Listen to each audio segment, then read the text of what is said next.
Moving on to chest and abdominal trauma.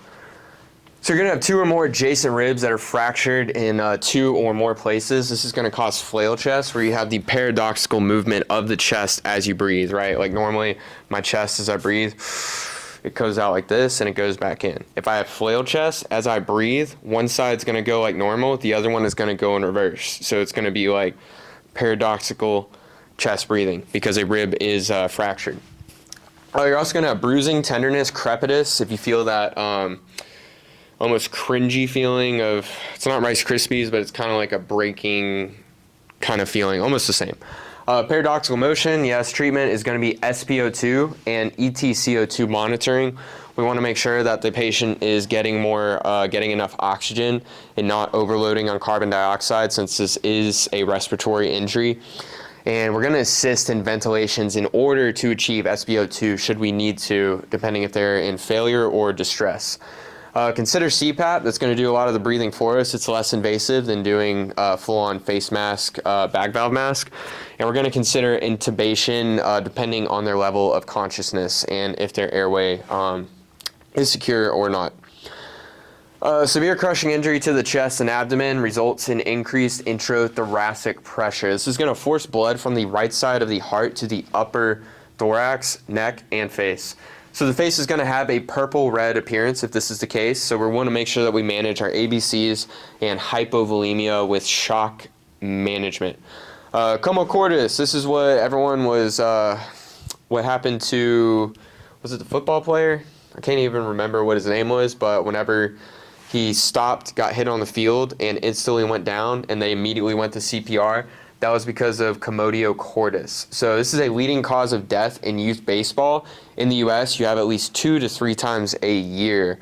Blunt chest trauma timed during the upstroke of the T wave, relative refractory period, which is called an R on T phenomenon. So we have our P wave, Q, R, S, T. So between that R going to the T, whenever everything is repolarizing in the heart, if you strike it in just the right place, it is going to throw your heart out of whack into VTAC, VFib, or some other dysrhythmia. This is going to, oh, here we go. Yeah, VFib, I guess, specifically. So diaphragmatic rupture, we're going to have a sudden compression of the abdomen, which is a result in the increased intra-abdominal pressure. Signs and symptoms of this, you're going to have abdominal pain, shortness of breath, decreased breathing sounds, bowel sounds heard over the thorax. And you're going to want to manage your oxygen, ventilatory support, fluids, and rapid transport. Solid organ injuries, rapid and significant blood loss. Solid organs are most likely going to be the liver, spleen, and both can be life-threatening. It's where majority of your blood is held. So the largest organ in the abdominal cavity is going to be your liver, often injured by trauma to the 18th and 12th ribs on your right side, right upper quadrant. Mortality rate is going to be 54% once it's struck. It is the second most commonly injured intra-abdominal organ. Spleen, left upper quadrant. So 40% of patients have no symptoms immediately, and you're going to feel Kurzweil, which is that visceral, I forget, I think it's visceral pain. Kurzweil, which goes to your left shoulder. And then with cardiac tamponade, so see in chapter 4, cardiology, you could have evisceration as well. This is going to be the protrusion of an internal organ or the peritoneal contents through a wound. Most likely your colon or any of your intestines.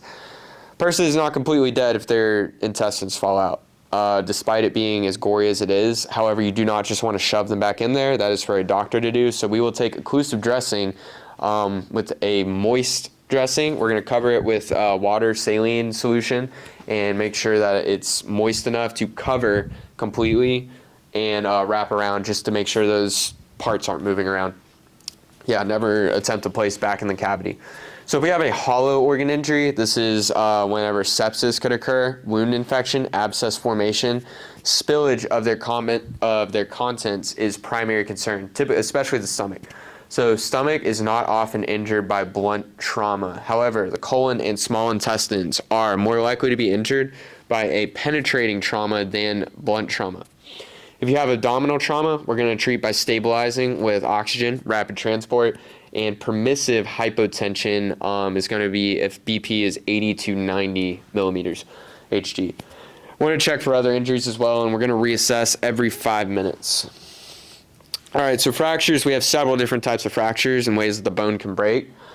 Femur seems to be the favorite one that is used. So with ligaments connect bone to bone, tendons are muscle to bone, and then sprain is stretching and tearing of the ligaments. So if you have a strain, this is overstretching or overexertion of a muscle. Blood loss is going to be associated with fractures with the ribs. If that's fractured, you're going to lose about 125 milliliters. Radius or ulna, anywhere from 250 to 500 milliliters. Seems like a lot. Humerus, we're getting a little bit bigger, 500 to 750. Tibia and fibia, 500 to 1,000 milliliters. And the femur is going to be 1,000 to 2,000 milliliters. So 1/3 of your blood could be lost just from a fractured femur alone. And then the pelvis is anywhere, depending on how it breaks, 1,000 milliliters plus, because there's a lot of blood that runs through that. Hip fracture, this is affected when the leg is shortened and externally rotated. So fractures that are closer to the head of the femur may present similarly to an anterior hip dislocation. You're going to have a shortened leg and an internally rotated. With hip dislocation, you could have the affected leg that is shortened and internally rotated. Usually it's going to be a posterior towards the back dislocation of the femoral head.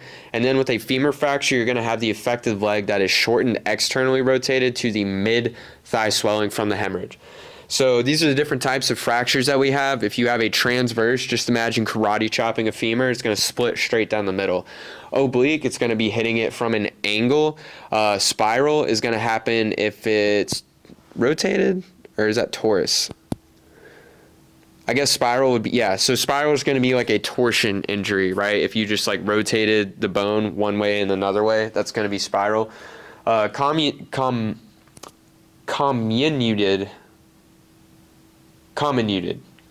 is going to be multiple happening there, which, yeah, okay. So I guess if it was like crushed by something, almost turned into powder, or several points, it's going to be comminuted. And then segmental is, I guess, just where it's broken into even segments. So it's still a clean break, but it's broken twice. Impacted is whenever it's compressed together. That's going to cause a break. And then torus, I guess if it's smushed together but it doesn't quite break. And then green stick. And green stick is going to be not completely broken yet, but almost. And this is going to be common in children because children and infants have very pliable bones that aren't necessarily rigid as adults yet. Looking at the types of shock, so we have hypovolemic, because we just talked about all the different levels of blood that are within the bones once they break. And then we have most common causes, which is hemorrhage, dehydration as well, hypotension, tachycardia, anxiety, confusion. We want to make sure we give a 20 milliliter per kilogram bolus, PRN. Cardiogenic shock, this is going to comprise of cardiac output despite the adequate circulating blood volume, and it's going to result from heart failure, cardiac tamponade, a myocardial infarction, third-degree heart block. All of these things are no good. Most common cause is going to be your myocardial infarction, and it's going to have hypotension, tachycardia, pulmonary edema, anxiety, and confusion. Pulmonary edema, that's going to occur whenever the left side of the heart is having issues because it's not able to pump out of the lungs. So you're going to have a buildup there. 1 to 200 milliliter boluses for this. We don't want to overload, so keep it there. Obstructive, if there's a pneumothorax or hemothorax, it's going to be the inability to produce adequate cardiac output despite normal blood volume and myocardial function. Result from cardiac tamponade, tension, pneumothorax, pulmonary embolism, just like I said, and difficulty in breathing, the underlying issue. Check for JVD and late signs. And tachycardia and anxiety and confusion. 20 milliliter per kilogram bolus as well. So these are the stages of shock. We have compensated. This is where we want to get to our patients. Their body can typically handle what's happening to them without them decompensating, which would be the next stage.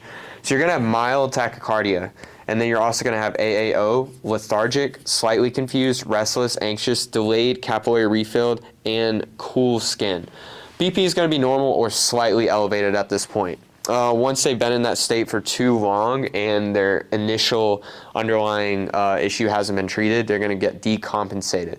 So they're going to have a more moderate level of tachycardia. They're going to have confusion, could even be unconscious, delayed cap refill, cold extremities, cyanosis, right? So cold extremities because the body is basically constricting the blood vessels on your extremities, whether it be your arms, your legs. It is trying to isolate that blood to the organs that sustain your body.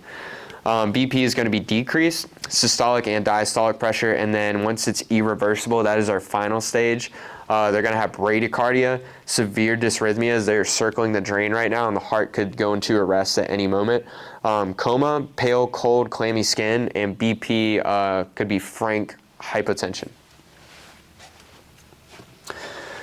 So we have scuba diving emergencies. You get the bends due to nitrate bubbles that occur in the blood.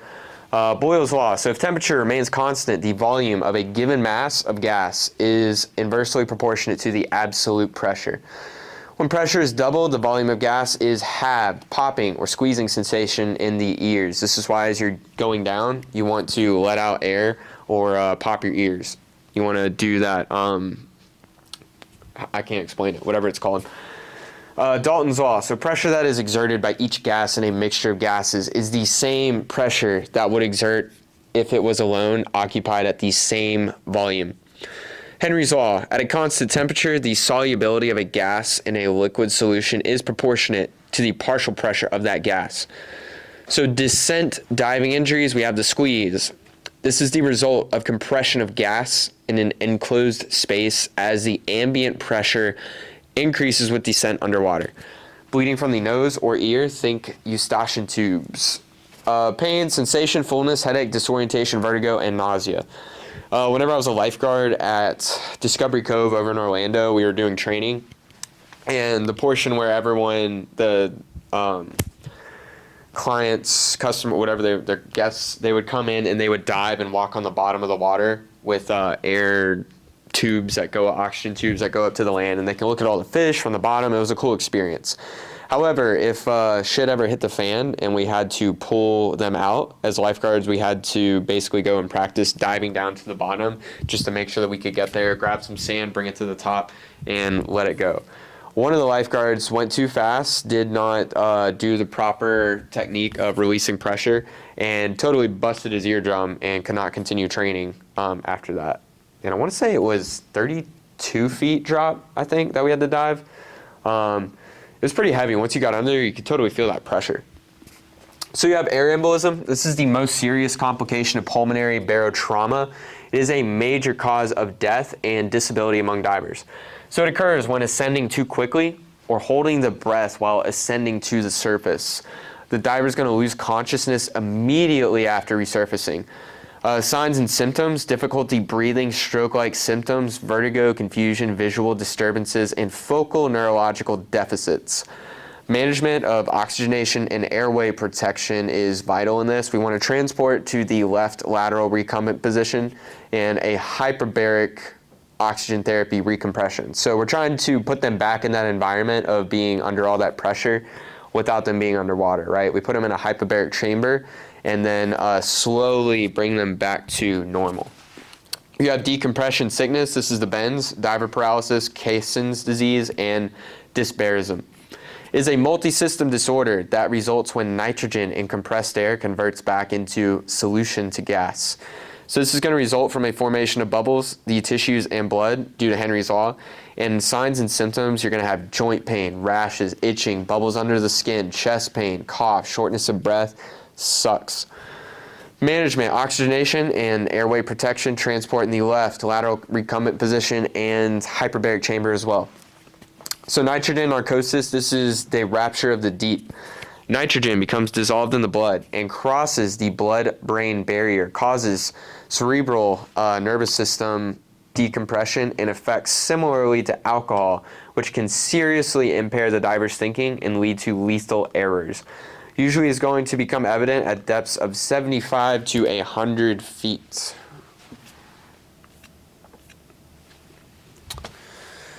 Take a look at this slide.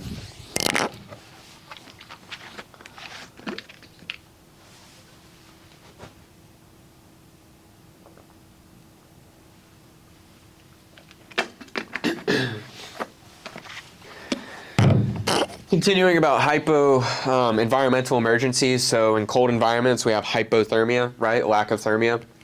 The core body temperature, CBT, of less than 95 degrees, you're going to lose your ability to shiver at this point, almost become, I guess not decompensated, but you're going to get an Osborne wave in your heart 12 lead, or whatever lead it is. This is also called a J wave. So it may be present at the junction of the QRS and ST segment, right? So here's our QRS, and then our S to T, we have a J wave here. Which I don't know why they call it that, because I can't even see the J. Osborne wave. Management, we want to handle with care. We're going to move to a warm environment and start the rewarming process. We want to remove any wet clothing or cold clothing. Even if it's wet and hot, we still want to remove it. Let's put a dry, warm towel because that's going to be easier to regulate temperature. CBT